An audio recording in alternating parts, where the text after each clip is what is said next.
सभी को जय श्री कृष्णा, राधे राधे। तो आज फिर सुनाते हैं लड्डू गोपाल की एक सत्य लीला कथा, जिसके माध्यम से आपको बहुत कुछ सीख मिलेगी कि हमारे जीवन में अगर कन्हैया का साथ है, हमारे जीवन में अगर लड्डू गोपाल हैं, तो वो हमारे ऊपर कैसी कृपा करते हैं, कैसे हमें हर परेशानी, हर मुसीबत से हमें बचाते हैं। तो ये जो सत्य लीला कथा है, ये बहुत ही दर्द भरी है, बहुत दुख से भरी है। तो अगर ये थोड़ी भी अगर आपको अच्छी लगे, जानकारी अच्छी लगे, भगवान के साथ हमें कैसे रिश्ता निभाना चाहिए, कैसे रहना चाहिए, फिर वो हमारे ऊपर कैसी कृपा करते हैं, ये सब कुछ आप इस सत्य लीला कथा में सुनेंगे। तो जिसके घर में भी लड्डू गोपाल हैं या कि जो अपने जीवन से परेशान हैं, बहुत कष्ट हैं, बहुत दुखी हैं, उन तक ये वीडियो ज़रूर शेयर करिएगा, क्योंकि अगर भगवान का साथ है ना, तो आज नहीं तो कल वो हमारे साथ ज़रूर देंगे, वो हमारे ऊपर आई परेशानी को ज़रूर दूर करेंगे। तो ये जो सत्य लीला कथा है, ये सुमित्रा जी की है। सुमित्रा जी के जीवन में ऐसे ऐसे पल आए, ऐसे ऐसे समय आया, ये सब कुछ आप इस सत्य लीला कथा में सुनेंगे। तो जो सुमित्रा जी हैं, उनकी शादी उनके ही पसंद से होती है, जो कि बहुत ही अच्छा, कुछ सालों तक बहुत ही अच्छा चलता है। घर वालों ने मना किया था, बहुत मना करने की कोशिश, रोकने की कोशिश की कि ये शादी मत करो, लड़का अच्छा नहीं। मतलब देखो, जो बड़े बूढ़े होते हैं ना, उनको परख होती है, जो हमसे बड़े होते हैं उनको परख होती है, लेकिन बच्चों को उतनी परख नहीं होती। उस समय पे ये समझो कि उनका लड़कपन था, या कि प्यार में इतना सब कुछ वो किसी का कहना नहीं मान रही थी सुमित्रा जी। फिर बाद में उनको आखिर में क्या हुआ, कैसे उनका जीवन बदला, ये सब कुछ आप सुनेंगे। तो इनके परिवार वालों ने, सब ने बहुत मना किया, लड़का अच्छा नहीं है, मत करो, लेकिन सुमित्रा जी ने जिद की और उनसे शादी की। शादी कर ली, बहुत सुखी भी थी वो भी, उनके जो हस्बैंड थे उनका भी बहुत साथ मिल रहा था, प्यार था, सब कुछ था। अब इसी बीच 2 साल के अंदर इनको एक बच्चा हो जाता है, 2 साल में ही इनको एक बच्चा हो जाता है, जिससे कि इनकी जो फैमिली थी वो कंप्लीट हो जाती है और सुखी जीवन हो जाता है। और बच्चे को अभी 1 साल ही हुए थे कि इनके जीवन में ऐसे उतार चढ़ाव आने लगे कि जो इतना प्यार था, जिसके लिए इन्होंने अपने घर परिवार से भी रिश्ता तोड़ दिया, सब कुछ छोड़ दिया अपने पति के लिए, उस पति का व्यवहार अब सुमित्रा जी से बदलने लगा था। अब वो ऐसे वो होने लगा था, मतलब बात बात में उनको टोकना, बात बात में उनकी बेइज्जती करना। बात ये होते हैं रिश्ते जब टूटने लगते हैं ना, रिश्तों में जब दरार आने लगती है, तो इसी तरीके की शुरुआत होती है। हर बात में वो उनको डांटते, हर बात में उनकी कमियां निकालते, कुछ भी कितना भी अच्छा कर लें। वैसे ही थी सुमित्रा जी, जैसे पहली थी वैसी ही थी, उनमें कोई वो नहीं।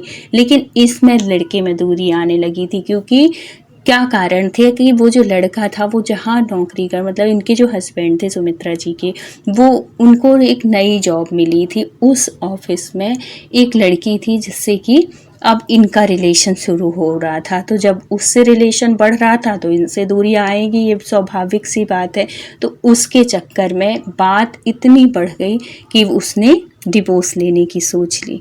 अभी सुमित्रा जी की भी उम्र बहुत ज़्यादा बड़ी नहीं थी, ये भी 26-27 साल की ही थी, बहुत बड़ी नहीं थी।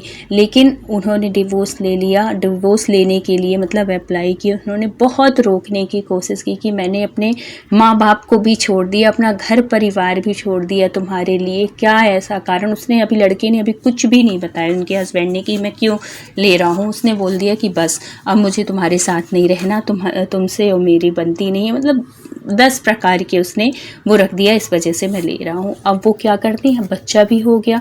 अब कैसे वो होता है, अब उनके ऊपर तो पहाड़ सा टूट गया। लेकिन अब वो इतना ज़्यादा वो हो जाता है, इतना मतलब ये जो रिश्ता था, इतना वो कड़वापन आ जाता है इनके रिश्ते में कि इनने भी सोच लिया कि हाँ, अब हमें अलग ही हो जाना चाहिए। अब इन्होंने डिवोर्स ले लिया। अब जाए तो जाए कहाँ, मायके भी नहीं जा सकती, क्योंकि वहाँ से भी रिश्ता ख़त्म है।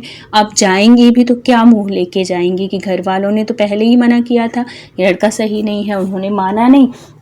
अब सिर्फ पछतावा रह गया। लेकिन बच्चा है, अब जब इनके घर वालों को पता चलता है कि डिवोर्स हो गया है, सुमित्रा अकेले रह रही है, तो भाई एक जो माँ बाप होते हैं, भाई होते हैं, उनको चिंता होती है कि हमारी बहन है या कि हमारी बच्ची है जो कि अकेले। अब उन्होंने कोशिश की बुलाने की, लेकिन ये भी स्वाभिमानी, ये भी जाने को मना कर दी। उन्होंने बहुत से ऐसे कुछ समय तक उनका आना जाना, मतलब वो नहीं जाती थी लेकिन उनके माँ बाप उनके घर जाते थे, जितना भी सुविधा हो सकती थी, जितना उनसे बन सकता था, बहुत कुछ करते थे उसके बच्चे के लिए। ऐसे चलता रहा। घर वालों ने कई ऐसे रिश्ते भी बताए कि चलो अब कोई नहीं, वो सही नहीं था, दूसरी शादी कर लो, अब बहुत बड़ी ज़िंदगी है, बच्चा बहुत छोटा है, कैसे क्या करोगे। उन्होंने कहा नहीं, मैं दूसरी शादी नहीं करूँगी, अगर मेरे जीवन में सुख मिलता तो इसी से होता, मैंने इसी से प्यार किया था, इसने मुझे छोड़ के गया, ये मुझे छोड़ के गया, अब मैं दोबारा शादी नहीं करूँ। मेरा बच्चा है, मेरे जीने के लिए वही काफ़ी है, मैं उसको देख के मैं अपनी जीवन व्यतीत करूँगी। ये उन्होंने डिसीजन ले लिया, किसी की नहीं सुनी। उन्होंने सोचा कि अपने बच्चे को खूब पढ़ाऊंगी, और पढ़ी लिखी थी, ऐसी भी नहीं थी कि अनपढ़ थी। और तो इन्होंने एक ऑफिस ज्वाइन कर लिया, मतलब जॉब करने लगी।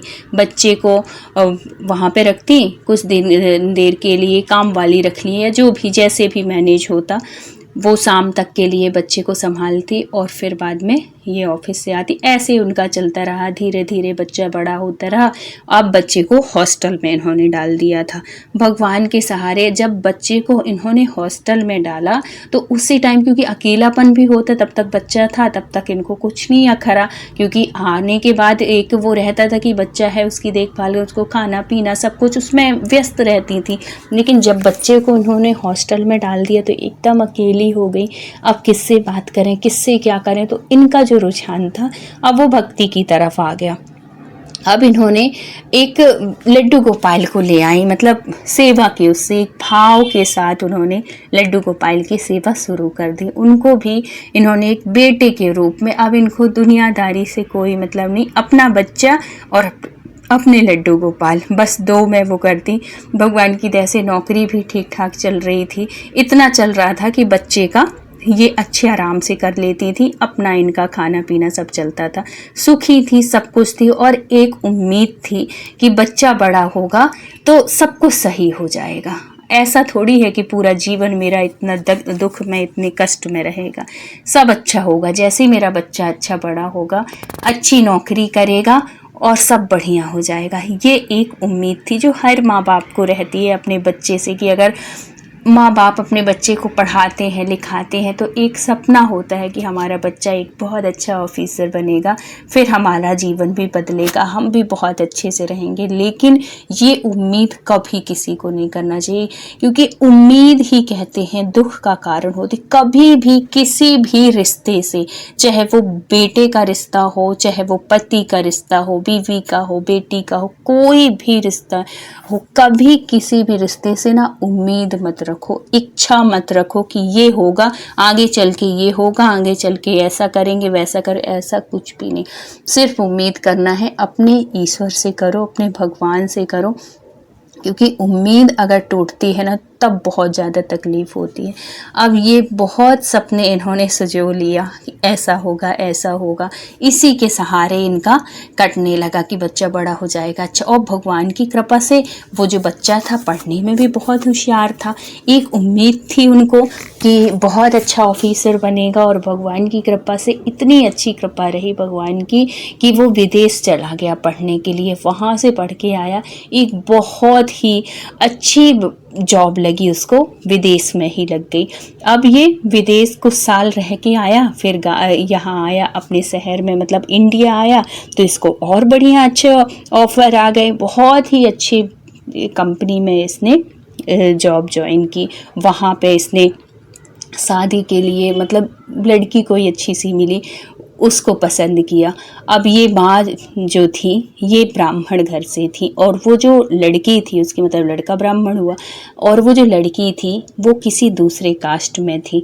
तो इन्होंने मना किया कि बेटा अपने कास्ट में तो कर लो, लेकिन वो लड़का बोला कि माँ आज के टाइम पे ऐसा कुछ नहीं चलता कि ब्राह्मण है तो ब्राह्मण ही लड़की चाहिए, कि कोई और है तो कोई और ही, ऐसा कुछ नहीं है, लड़की अच्छी होनी चाहिए बस हो गया, हमारा जीवन जिसमें सुखी रहे वो। और ये बात भी सही है और ये बात भी सही है भाई, जैसे जो चला आ रहा है वैसे करना चाहिए। लेकिन अगर बड़े बूढ़े कोई अगर आपसे बड़े अगर किसी चीज़ के लिए मना करते हैं ना तो उस चीज़ पर ज़रूर ध्यान देना चाहिए, नहीं तो बाद में सिर्फ पछतावा रह जाता है। अब उसको लगे कि अगर ये दूसरे उसकी आएगी, दूसरे धर्म से आएगी, ये तो भगवान को मानेगी नहीं, क्योंकि ये लड्डू गोपाल की जब से इन्होंने सेवा शुरू की थी तब से इनके घर में बिल्कुल सात्विक एकदम से भोजन बनता था, सात्विक ही सब कुछ रहता था। ये सब कुछ छोड़ चुकी थी, लहसुन प्याज सब कुछ। तो इनको लगे कि अगर कल को बच्चा जैसे बड़ा हो गया है, इसकी शादी हो जाएगी, सब हम साथ में रहेंगे,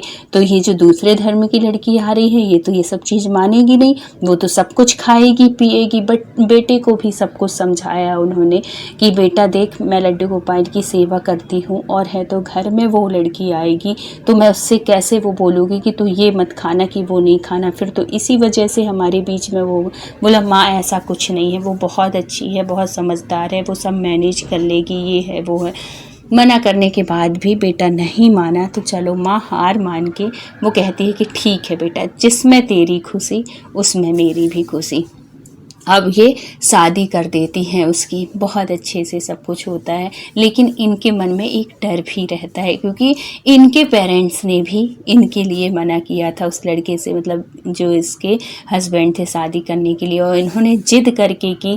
फिर बाद में क्या हुआ, आखिर रिश्ता ख़राब हुआ ना, सब कुछ ख़त्म हो गया। तो इनको एक मन में ये चीज़ भी रहती कि ऐसा ना हो कि मैं बार बार करूँ तो कुछ ऐसा हो जाए, मेरे लड़के का जीवन सुखी रहे, मेरा जैसा भी गया सो गया, लेकिन मेरा लड़के का जीवन हमेशा सुखी रहे, दोनों में प्रेम रहे, हमेशा साथ में रहे, कभी इन दोनों के बीच में रिश्ता खराब ना हो।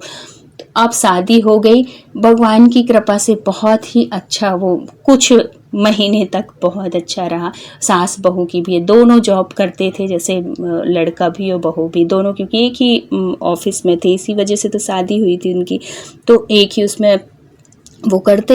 उसको भी अभी तो कोई दिक्कत नहीं हो रही थी, जैसे माँ उनकी बिना लहसुन प्याज का बनाती सब कुछ, लड़के की तो आदत थी, लड़का खा लेता। तो इन्होंने ये छूट दे रखी थी कि बेटा तेरा कोई भी अगर कुछ भी ऐसा खाने पीने का मन करता है ना, तू बाहर से खा लिया कर, मैं तेरे को रोक नहीं रही हूँ, इतनी भी छूट दे रखी थी।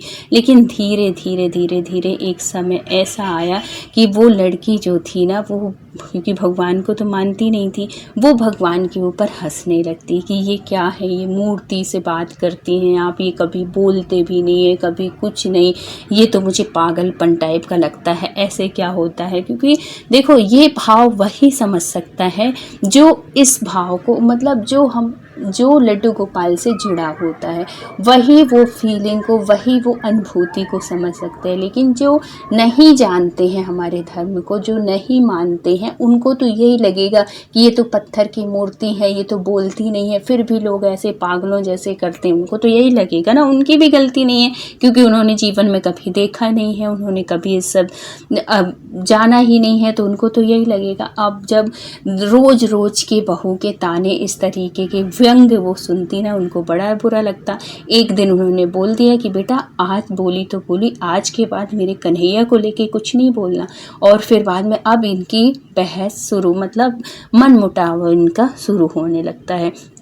वही बहू जो अभी तक इसको कोई दिक्कत नहीं थी खाने पीने में, कभी इसका मन होता लड़का खुद बाहर ले जाता, कभी जैसे संडे सैटरडे की छुट्टी होती बाहर होटल में जाते, खाते पीते, कोई दिक्कत नहीं थी। लेकिन अब उसको धीरे धीरे प्रॉब्लम होने लगी लड्डू गोपाल से, फिर उनके खाने से, मैं ऐसा खाना नहीं खाऊंगी, मैं घास फूस जैसा खाना नहीं खाऊंगी, इसमें कुछ भी नहीं होता है, बिना उसका खाना बनता है और मैं बीमार पड़ जाऊंगी, ऐसे ऐसे धीरे धीरे करके अब इन दोनों में बहस शुरू हो जाती है, लड़ाइयाँ शुरू हो जाती है और डिसीजन क्या निकलता है कि वो जो लड़का है वो कह देता है कि माँ अब हम अलग रहेंगे। जब ये सुनती है वो माँ तो उनके पैरों तले ज़मीन खिसक जाती है कि जिसके लिए मैंने पूरा जीवन अपना बर्बाद किया, कि एक उम्मीद के साथ कि मेरा लड़का बड़ा होगा, मेरा लड़का साथ में रहेगा, मेरे ये सपने, मेरे वो सपने, मैं ऐसे रहूँगी, मैं वैसे रहूँगी, आज सब कुछ ख़त्म, आज कुछ भी नहीं, आज बेटा ही कह दिया कि माँ अब मैं अलग रहूँगा। तो किसके लिए, मतलब देखो इसके लिए कितना ऑफर था, सब कुछ था, माँ बाप ने बहुत कुछ कहा कि बेटा दूसरी शादी कर ले, लेकिन इन्होंने किस लिए नहीं की, अपने बेटे के लिए, कि नहीं उसका जीवन बन जाए, वो सब कुछ हो जाए, कोई नहीं सब अच्छा होगा ये सोच के। लेकिन आखिरी में क्या हुआ, बेटे ने माँ से कह दिया माँ हम अलग रहेंगे, आप आपके साथ नहीं रह सकते। किसकी वजह से, बहू के साथ, बहू की वजह से। चाहता बेटा तो बहुत अच्छे से अपनी बीवी को समझा सकता था, बहुत अच्छे से वो कर सकता था, एक उसके साथ भी कह सकता था ना कि मेरी माँ ने पूरा जीवन मेरे लिए निछावर कर दिया, इतना त्याग किया है, मैं अपनी माँ को नहीं छोड़ सकता हूँ, तेरे को जहाँ रहना हो जैसे रहना हो तो रह। अगर बेटा सही टाइम पर सही डिसीजन ले लेता है तो कभी किसी माँ के साथ ऐसा नहीं होता है।